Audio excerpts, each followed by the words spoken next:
Bismillahirrahmanirrahim. Assalamualaikum warahmatullahi wabarakatuh.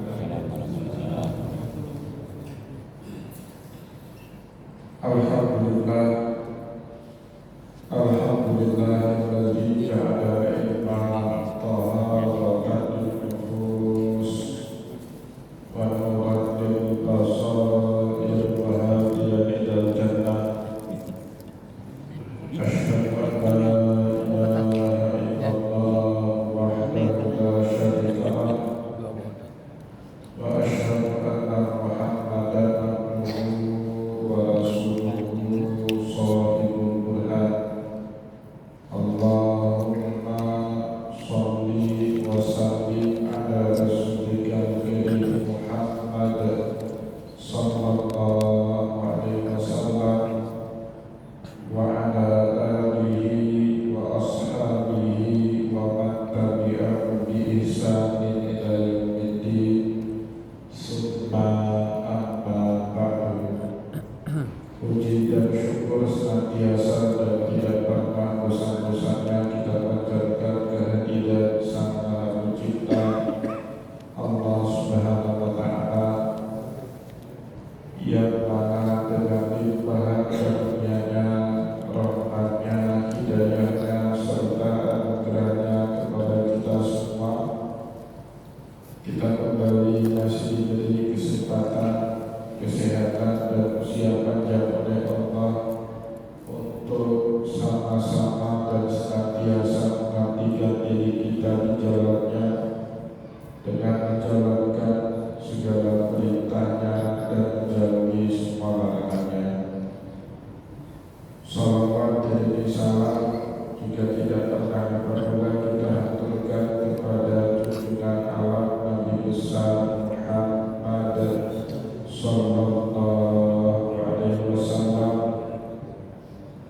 di mana beliau telah bersabda dalam satu hadisnya, taraktu fiikum amrayni la in tamassaktum bihima lam tadillu abada, kitaballahi wa sunnati. Telah aku tinggalkan kepada kalian dua pusaka yang jika kalian berpedoman keduanya, niscaya kalian tidak akan pernah tersesat selama-lamanya. Al-Quran, kitabnya Allah, dan hadis, sunnahnya Rasulullah sallallahu alaihi wasallam.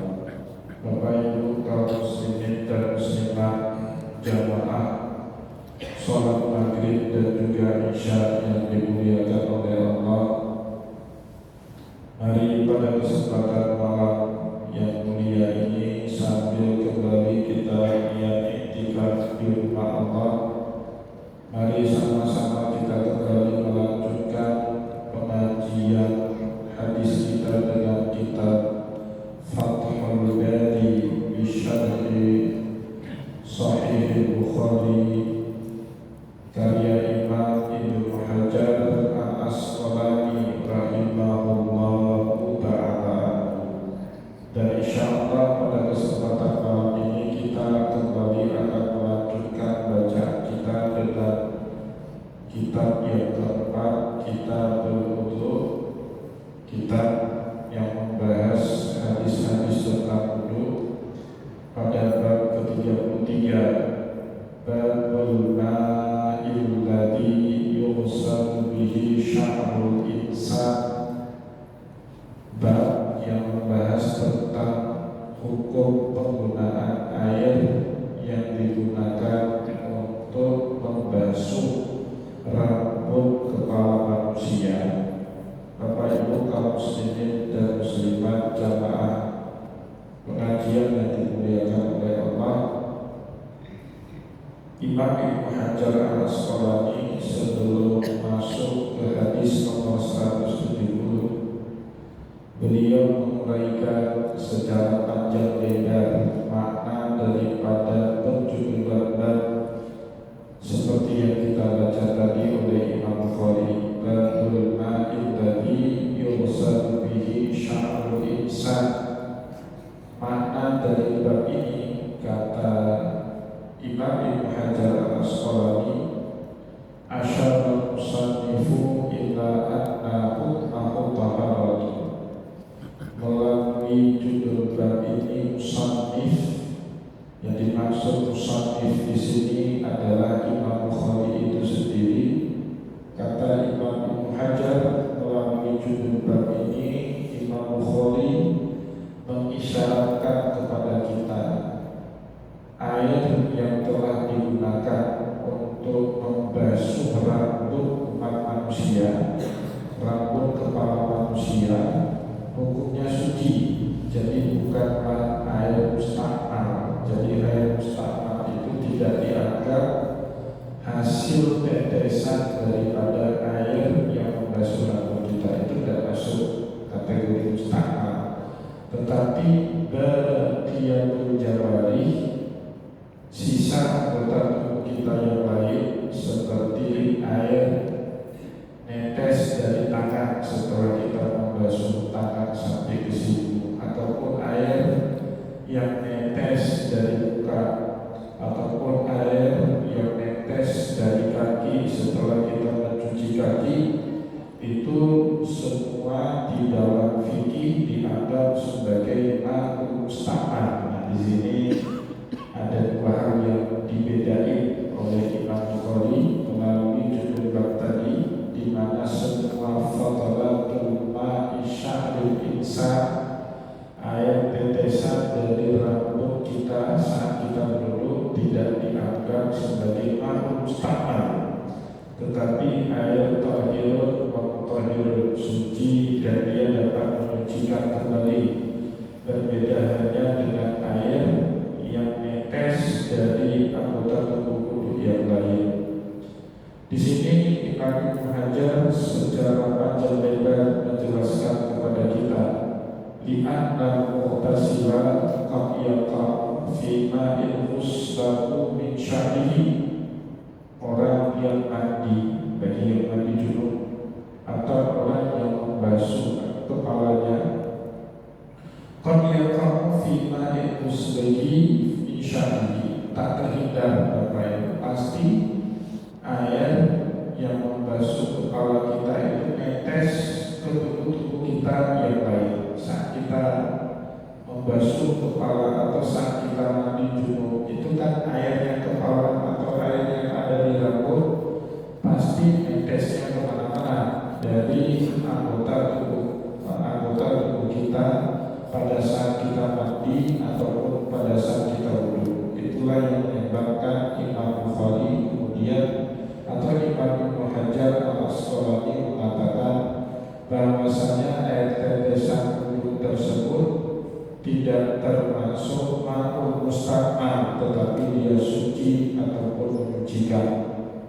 Falau kana najisan fatanajjasa ma'u bi waqatihi, seandainya air tersebut najis, maka semua bagian tubuh yang dilalui oleh tetesan air setelah kita membasuh rambut kita itu membuat tubuh kita juga dalam keadaan najis.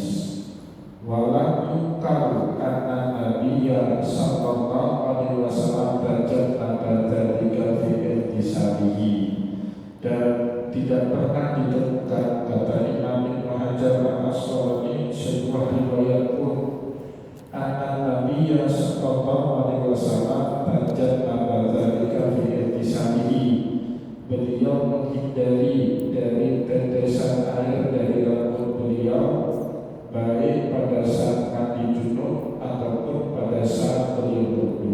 Yang tidak ada riwayat, bahkan sebaliknya Bapak Ibu, yang kita bisa temukan riwayatnya di dalam hadis makruhatu mashu ma'il wudu.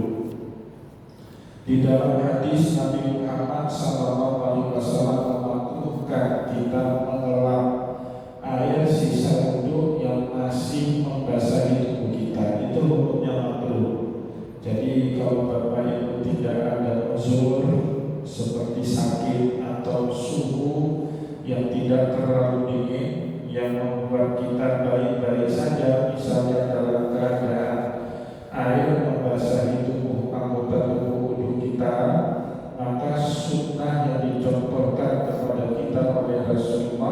biarkan air itu mengalir sendiri pada badan kita, jangan dilap, jangan disapu. Itu yang bisa kita temukan di dalam sunnahnya Rasulullah Sallallahu Alaihi Wasallam. Selanjutnya Imam Ibnu Hajar bahkan menjelaskan kepada kita bahwa yukhallilu usul syar'i, bahkan Nabi Muhammad sebagaimana bisa kita baca di dalam riwayat hadis yang lain, beliau yukhallilu usul syar'i, baik saat duduk maupun saat beliau mandi junub, beliau mentahlil itu menyela-nyela rambut kepalanya. Jadi saat beliau teratas, saat mandi junub, ya, beliau menyela-nyela rambutnya. Begitu juga pada saat beliau duduk. Sunnah di antara as-sunnatul wudu, di antara sunnah saat kita duduk, Bapak Ibu, menyela-nyela rambut, yang bukan hanya disapu, tapi juga di sela-sela rambut kita itu dengan menggunakan tangan, sebagaimana sunnah saat kita duduk menyela-nyela jari tangan dan juga menyela-nyela jari yang ada pada kaki kita.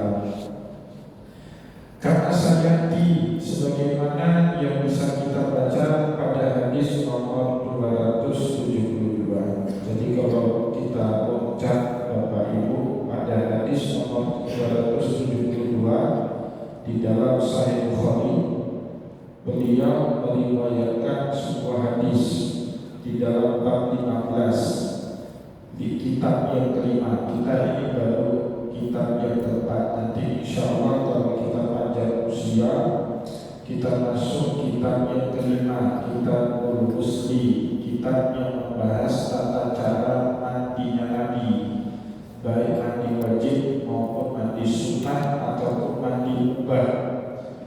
Di situ di dalam kitab yang kelima ada bab ke-15, bab mutakhir syari, bab sunnahnya kita menyela-nyela rambut pada saat mandi ataupun pada saat duduk. Hatta idza zanna annahu qad arwa basyaratahu afadha alaihi, sampai Nabi setelah merasa seluruh kulit kepalanya itu setelah disela-sela dengan tangannya, baru kemudian Nabi Muhammad menuangkan air pada kepala saat beliau mandi. Itu yang bisa kita temukan di dalam riwayat hadis. Pada kitab yang ke-15 atau kitab kelima, bab ke-15, Imam Bukhari meriwayatkan sebuah hadis. Di dalam Sahih Bukhari dinomorkan hadis itu dalam nomor 272, di mana diceritakan kepada kita oleh Aisyah radhiyallahu anha, karena Rasulullah sallallahu alaihi wasallam idza tasala min al-janabati ghasala yadayhi, sebelum Nabi Muhammad mandi junub terlebih dahulu beliau membasuh dua telapak tangannya, wa tawaddaa wudu'ahu lis-shalah, dan kemudian beliau berwudu sebagaimana wudu yang lazim beliau lakukan untuk mengerjakan sholat. Di dalam fikih itu termasuk as-sunnatul musli. Jadi sebelum kita mandi junub ada beberapa sunnah Bapak Ibu yang harus diperhatikan. Salah satunya kita berwudu terlebih dahulu. Sama juga seperti saat kita memandikan jenazah, sebelum mayat dimandikan, sunnahnya jasad atau mayat tersebut diwudukan terlebih dahulu. Setelah beliau berwudu sebagaimana wudu yang beliau kerjakan pada saat sholat, beliau baru mandi junub. Tsumma yukhalilu biyadihi sya'rahu, sambil beliau menyela-nyela rambut dengan tangannya.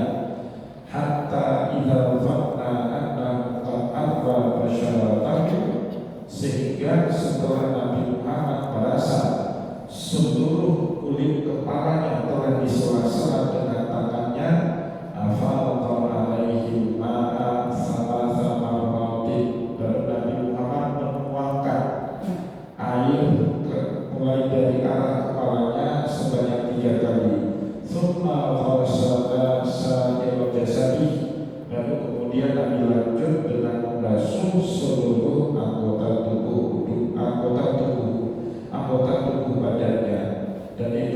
salah satu contoh tata cara mandi yang diriwayatkan kepada kita di dalam hadis.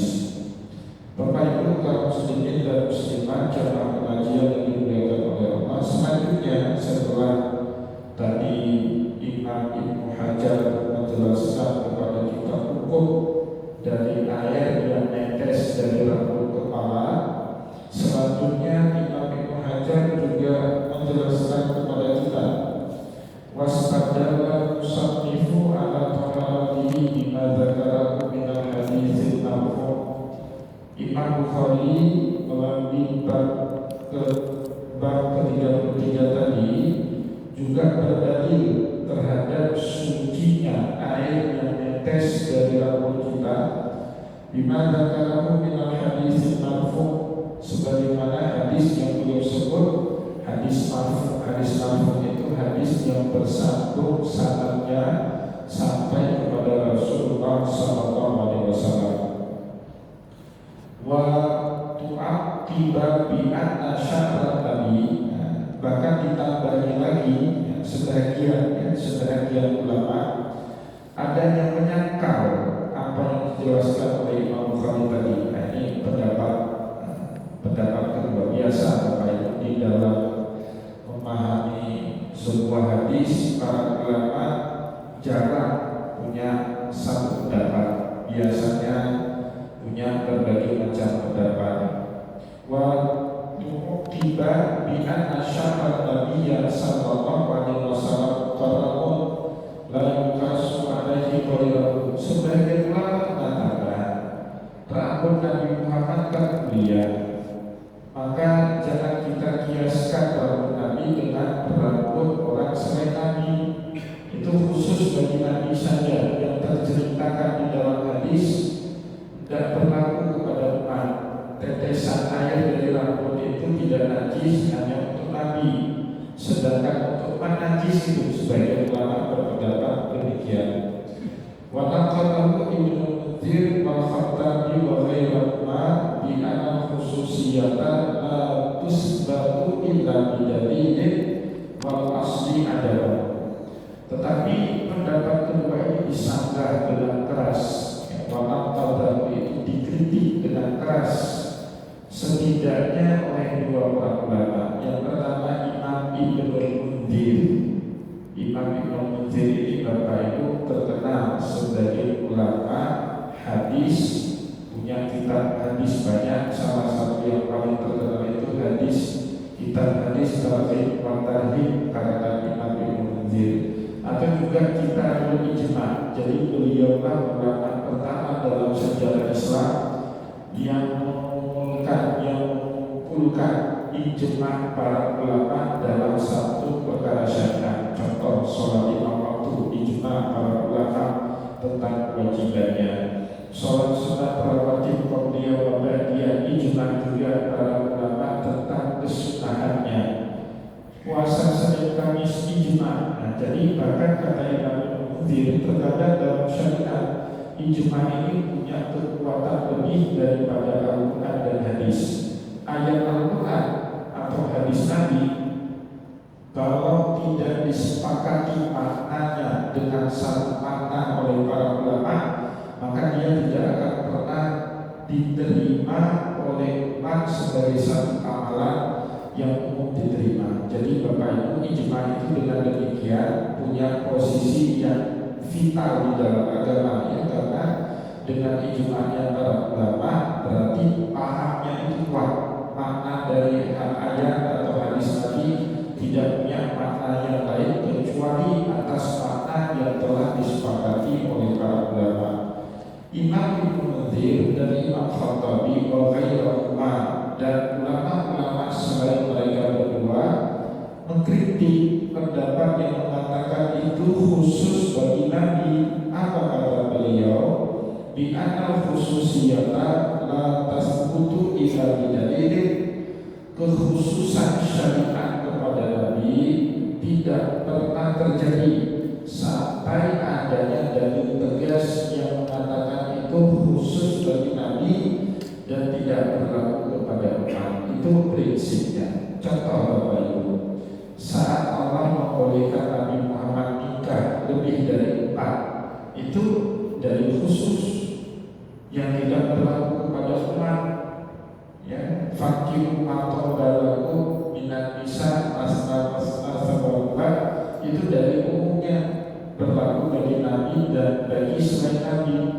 Tetapi khusus kepada Rasulullah, bahkan Nabi Muhammad boleh menikahi perempuan tanpa wali, seperti nikahnya Nabi dengan Zainab bintu Jahsy. Itu langsung dinikahkan sama Allah. Rasulullah nikah sama Zainab bintu Jahsy, dinikahi sama Allah Subhanahu wa taala dan pakai wali. Maka dalam surat Ahzab ayat 37 Allah berfirman, "Falamma qada Zaidun minha watra zawajnakaha likai la yakuna 'alal mu'minina harajun fi azwaji adiyaihim idza qada minhunna watra." Setelah Zaid menceraikan istrinya yang bernama Zainab bintu Jahsy, zawajnaka, Zainab kami kawinkan dengan Muhammad. Gak pakai wali. Apakah kita boleh Pak sekarang menikahi seorang perempuan tanpa wali? Tidak boleh. Itu khusus dalilnya ada untuk Rasulullah. Atau boleh Nabi Muhammad menikah dengan perempuan yang pakai tangan? Itu jelaskan dalilnya khusus kepada Nabi dalam Al-Quran. Wa mar'atun mu'minatun in mahabat nafsaha bin Nabi, dan perempuan mukminah ketika dia ingin menghibahkan dirinya untuk dinikahi Nabi, kata Allah di ayat berikutnya, khalisatan laka min dunil mu'minin, itu hanya khusus bagi kaum Muhammad, tapi tidak berlaku kepada kaum mukminin. Nah, itu ada dalil khusus. Jadi kalau tidak ada dalil khusus, berlaku yang berikutnya, kalau ada asal perintah ini tidak ada Bapak Ibu dalil khusus yang mengatakan itu keistimewaan bagi Nabi, maka berlaku apa yang dikatakan oleh Nabi di dalam hadis, innallaha amara mu'minina kama amara bihim mursalin. Itu prinsip. Allah pada dasarnya memerintahkan Nabi sebagaimana juga hal yang sama diperintahkan kepada orang-orang beriman. Jadi syariat ini tidak diskriminatif secara prinsip, Bapak Ibu. Secara prinsip Nabi Muhammad diperintahkan untuk mengerjakan kewajiban yang sama kepada umat. Nah, jadi jangan bilang wiyu-wiyu kan umat dan Nabi roh dan tubuh. Gak bisa kita bilang seperti itu. Karena prinsipnya tadi, innallaha amara mu'minina bima amara bihi mursalin. Allah memerintahkan kaum mukminin dengan syariat yang sama sebagaimana Allah perintahkan syariat itu kepada para nabinya, termasuk juga Nabi Muhammad. Tapi Bapak Ibu, karena posisi Muhammad sebagai nabi dalam Rasul, dalam keadaan tertentu Allah memberikan dia, kalau bahasa sekarang, privilege, keistimewaan tertentu. Tujuannya bukan semata-mata untuk kepentingan Nabi, Bapak Ibu, tapi untuk kemaslahatan umat. Contoh, Nabi boleh kawin dengan 9 perempuan, bahkan lebih.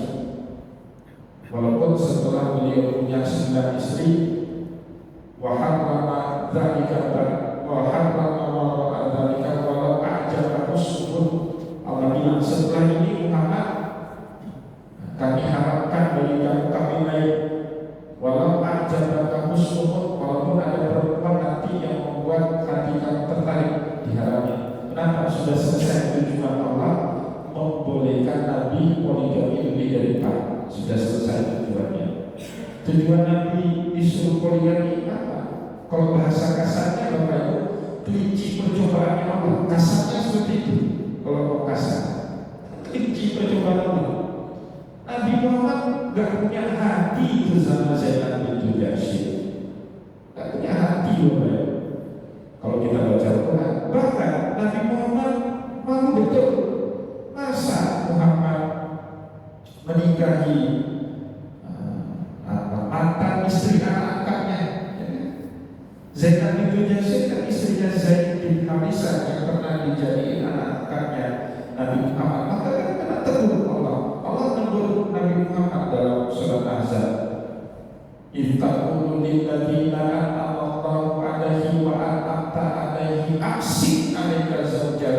Muhammad, kenapa kamu berperilaku seperti itu? Kamu katakan kepada orang yang telah diberikan nikmat kepada dia oleh Allah, dan kamu juga telah memberikan dia nikmat dalam hidupnya. Maksudnya Zaid bin Harisah yang dulu pernah diangkat anak sama Nabi Muhammad. Aksik 'alaika zaujak, tahan istrimu, jangan kau cerai. Nabi Muhammad sudah dapat informasi lagi, kalau dalam lagi Zaid cerai dan nanti istrinya harus kawin dengan kamu. Aksik 'alaika zaujak wa tukhfi fi nafsika wallahu mubdi. Kamu menyembunyikan apa yang kau ketahui, dan Allah ingin menampakkan itu. Matasyad asallallahu ahabu atasyad. Kamu takut dikatain sama orang banyak, ya Muhammad nikah dengan mantan istri anak angkatnya. Wallahu ahabu atasyad, padahal Muhammad Allah lebih berhak kau takuti daripada takutnya kamu dengan manusia. Nah, Bapak Ibu, maka kasarnya Nabi Muhammad diizinkan kawin lebih dari 4 itu kelinci percobaannya Allah sebenarnya, ya kan? Nabi Muhammad tidak punya hati sama Sofia binti Huyai bin Akhtab, putrinya pendeta Yahudi, pemimpin Yahudinya Khaybar. Tapi setelah menaklukkan Khaybar, Sofia itu dikawin supaya apa? Buat orang-orang Yahudi di Khaybar itu tertarik dengan agama Islam. Kepentingannya itu, Bapak Ibu.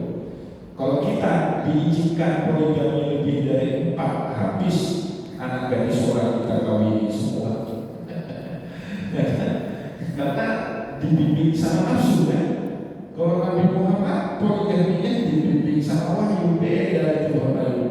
Nah, jadi dalam rangka kepentingan Allah, Nabi Muhammad menjalankan menurut manusia awam itu keistimewaan, tapi kalau kita baca dari tauhid itu bukan istimewa sebenarnya. Nabi sedang menjalankan kepentingan Allah, ya. Bapak Ibu, kaum muslimin dan muslimat jamaah pengajian yang dimuliakan oleh Allah, sehingga para ulama berkata, wa yulzimu al-qalilu bidzalika bi an la yahtajja ala taharatil ma'inah. Dibuatkan kias, ya. Kalau memang ada orang yang mengatakan air tetesan itu sucinya cuma bagi Nabi karena rambut Nabi mulia, sedangkan rambut manusia pada umumnya banyak dosa sehingga air tetesannya najis, seharusnya orang yang berkata atau orang yang berpendapat seperti itu konsisten, Pak. La yahtajja ala taharatil mani, dan dia juga jangan bilang kalau mani itu suci. Kan Bapak Ibu, sperma itu suci, ya, air mani itu suci, sepakat itu para ulama. Air yang keluar dari jenis kelamin laki-laki ada 4, 1 suci, 3 najis. Air kencing, air wadi, air mani, kita pernah bahas itu. Yang suci cuma 1, mani. Jadi orang kata Imam Ibnu Hajar, jangan bilang kalau air mani suci itu di anna Aisyah radhiyallahu anha kana tafruhu min thawbin Nabi sallallahu alaihi wasallam. Sebab Nabi Muhammad pernah setelah maaf berhubungan badan dengan istrinya Sayyidah Aisyah, kemudian pakaian Nabi itu terkena sperma. Aisyah cuma memercikan air saja, kemudian Rasulullah pakai pakaian itu untuk sholat. Seharusnya orang yang berpendapat seperti tadi juga bilang kalau mani suci itu khusus bagi Nabi saja karena spermanya Nabi mulia, sedangkan sperma umat manusia lain enggak. Tapi kan enggak, Pak.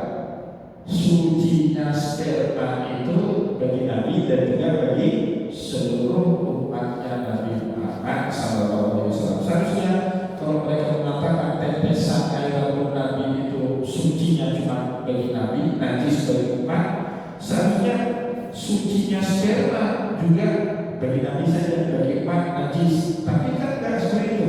Ini membuktikan inkonsistensi orang yang berpendapat demikian.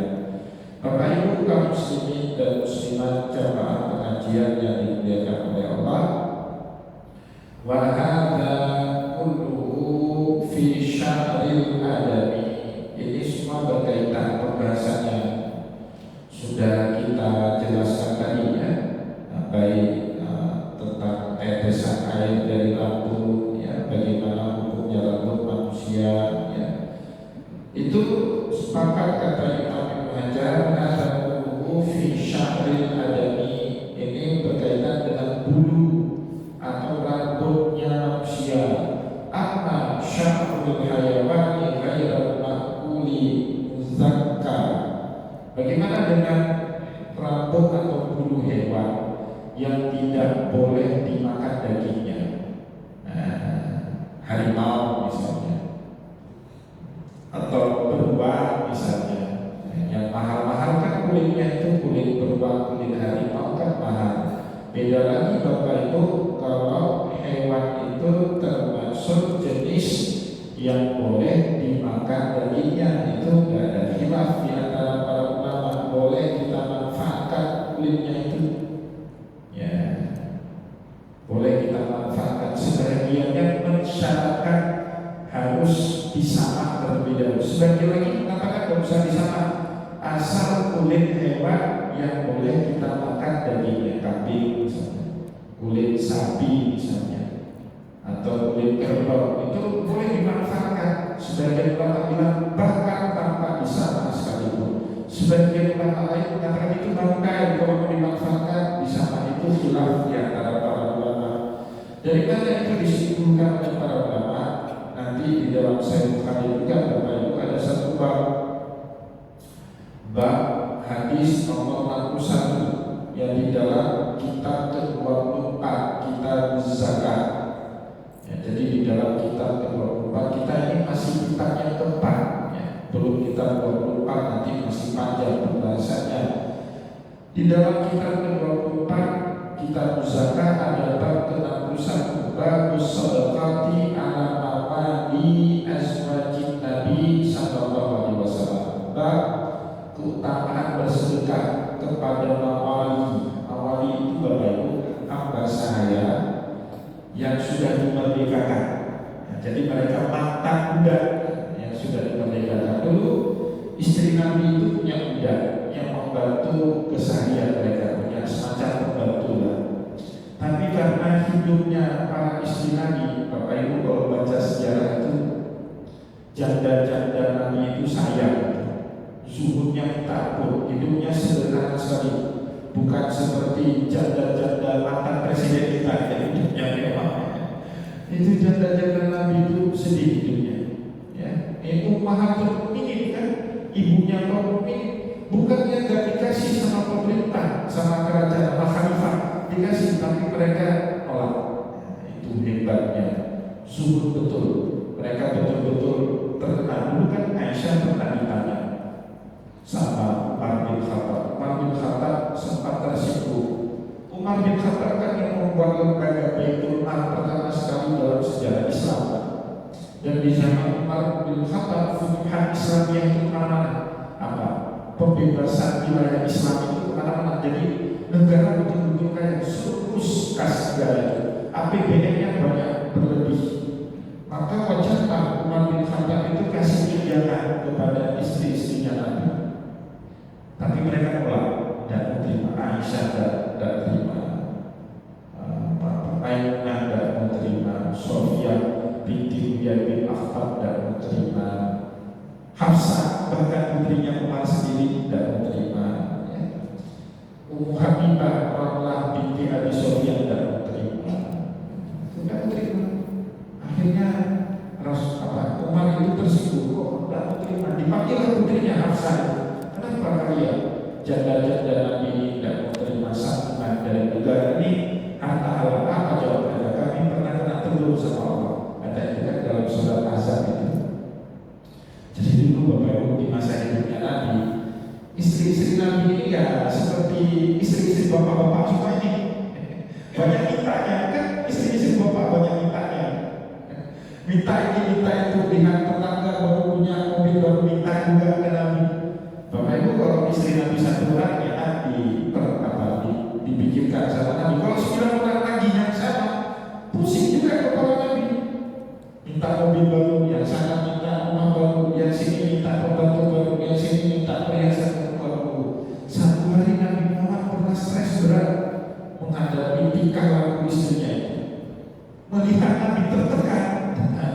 perilaku istri-istrinya itu ayat surat Ahzab negur istrinya Nabi. Ya Nisa Nabi ikuntun naturin benar hayatan dunia wa zinataha fata'alaina mati'una wa usarrihuna sarahan jamila. Para istrinya Nabi, kata Allah negur istri-istrinya Nabi dari Aisyah sampai Maimunah, Hafsah, Ramlah, Sofia, semua ditegur sama Allah. Ikuntun naturin benar hayatan dunia. Jika kalian mengharapkan enaknya hidup dunia, kehidupannya hedon, mewah, ikuntun naturin benar hayatan dunia wa zinataha, dan kamu pingin itu perhiasan itu duit banyak, fata'alaina mati'unna wa usarrihunna sarahan jamila. Jawab Muhammad, bukannya kamu gak mampu beri? Aku beri. Fata'alaina, mari semua saya kasih. Mau apa? Mobil baru saya kasih. Mau apa? Rumah baru saya kasih. Pokoknya saya kasih semua. Tapi setelah itu wa usarrihunna sarahan jamila. Kita selesai. Cerai. Nah, kenapa? Sikapnya Bapak Ibu, seandainya itu berlanjut, nanti kan jadi sunah. Istri lagi minta itu jadi sunah bagi umat, dan itu bahaya. Nah, alhamdulillah turun ayat itu. Nanti bapak-bapak kalau istrinya banyak lagi baca ayat itu. Nah, ini adalah bapak-bapak. Fata'alaina usarrihunna sarahan jamila. Tapi kata Allah, wa in kuntunna turidun Allah wa rasulahu yu'tika Allahu ajran azima. Jika kamu hanya menginginkan Allah dan Rasulnya, Allah memberikan kamu pahala 2 kali lipat. Nah, jadi ayat itu ternyata membekas betul ya kepada para istrinya Nabi, ya, sampai-sampai mereka menolak tunjangan ini, tunjangan itu, hidup sederhana sekali sampai mereka wafat, ya, sampai mereka wafat. Sehingga di dalam Sahih Bukhari itu ada bab sedekah. Sedekah kan tidak boleh terima ahli baitnya Nabi, termasuk istrinya Nabi. Zakat sedekah itu kan haram. Maka bersedekahlah kepada budak, mantan budaknya istri Nabi. Jadi istri Nabi itu hidupnya banyak budak, ya, karena mereka setelah wafat Nabi hidupnya sangat sederhana. Budak-budak itu dimerdekakan semua sama mereka. Jadi karena tidak bisa berzakat, tidak bisa bersedekah kepada para istri Nabi, akhirnya ada anjuran dalam syariat, sedekahlah kepada mantan budaknya para istri Nabi. Ya. Diceritakan itu di dalam hadis nomor 104 1492 dari Abdullah bin Abbas radhiyallahu anhu qala wajada Nabi sallallahu alaihi wasallam syatan maitatan tiyata aulatun limaimunah minas sadaqah. Satu hari Nabi Muhammad sallallahu alaihi wasallam menemukan satu kambing bangkai mati, sudah jadi bangkai, yang diberikan kepada seorang budaknya Maimunah. Maimunah ini kan istrinya Nabi, makciknya Abdullah bin Abbas, ya, sebagai bentuk sedekah. Kalau Nabi istrinya nggak boleh terima sedekah, budaknya boleh. Kalau Nabi-nya karena bangkai, ya, kambingnya udah keburu mati, Bapak Ibu. Saat diberi kambingnya keburu mati, belum sempat disembelih. Akhirnya kambingnya dilempar itu dia enggak diambil manfaat, karena kan bangkai tidak boleh dimakan, tidak halal kita makan. Kalau Nabi melihat kejadian itu, Rasulullah SAW bersabda, "Hala intafa'tu bijildiha." Kenapa enggak ambil kulitnya aja, diambil manfaat, jangan dibuang itu. Kulitnya itu masih bisa dipakai walaupun dia bangkai. Kenapa? Karena kambing al-hayawan makulahi, hewan yang boleh dimakan dagingnya, halal dimakan dagingnya. Maka Nabi bilang, ambil, jangan disia-siakan. Halal intafa'tu bijildiha, ambil manfaat dari kulitnya kambing. Para sahabat yang lain yang melihat peristiwa itu mengatakan, innaha maitatun ya Rasulullah, ini kan bangkai Nabi, gimana kita memanfaatkan kulit kambingnya itu? Nah, apa kata Nabi? Innama haruma abuha, yang diharamkan sama Allah kan makan dagingnya. Kalau kulitnya itu ambil, nanti di situ filafianya tidak, ya seperti yang tadi kita bilang. Sebagian bilang nggak usah, kenapa? Karena asalnya kambing itu hewan yang boleh dimakan daging. Nanti insya Allah pada